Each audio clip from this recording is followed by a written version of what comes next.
नमस्कार, मी निकिता. LS मराठीमध्ये आपलं स्वागत. पाहूयात महत्त्वाच्या घडामोडी. राष्ट्रवादी काँग्रेसमध्ये सध्या मोठ्या राजकीय घडामोडी होत आहेत. नेते दिलीप वळसे पाटील यांनी सिल्वर ओकवर शरद पवारांची घेतली भेट. भेटीमुळे राष्ट्रवादीच्या राजकीय वर्तुळात अनेक चर्चांना उधाण. विधान परिषद निवडणुकीसाठी माघार घेण्याचा शेवटचा दिवस. नाशिकमध्ये बंडखोरी रोखण्यात महायुतीला यश.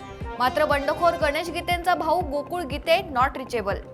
विक्रम काकडे यांनी घेतली नाराज सुनील टिंगरे यांची भेट. टिंगरेंची नाराजी दूर झाली असून ते उमेदवारी अर्ज मागे घेतील, विक्रम काकडेंचं वक्तव्य.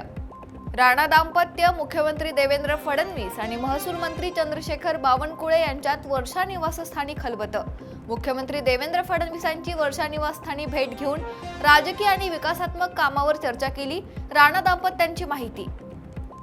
विप्लव बाजोरिया यांचा अर्ज बाद झाल्यानंतर अमरावतीच्या जिल्हाधिकारी कार्यालयात बाजोरिया पितापुत्रांचा वाद. जिल्हाधिकारी कार्यालयात शासकीय कामात अडथळा आणल्याप्रकरणी बाजोरिया पितापुत्रावर गुन्हा दाखल.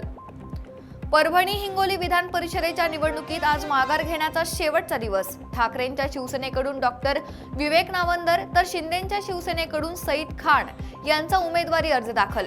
उमेदवारी अर्ज कोण मागे घेणार याकडे सर्वांचं लक्ष. अमरावती विधान परिषदेचे अपक्ष उमेदवार विप्लव बाजोरिया सुप्रीम कोर्टात धाव घेणार. अर्ज बाद झाल्यानं सुप्रीम कोर्टात जाण्याची शक्यता.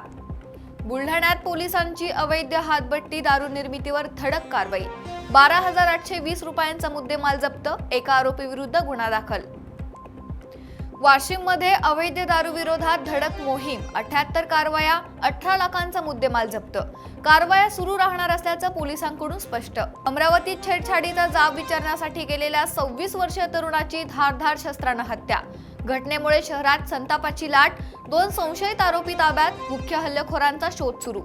या होत्या महत्त्वाच्या घडामोडी. पाहत रहा LS मराठी.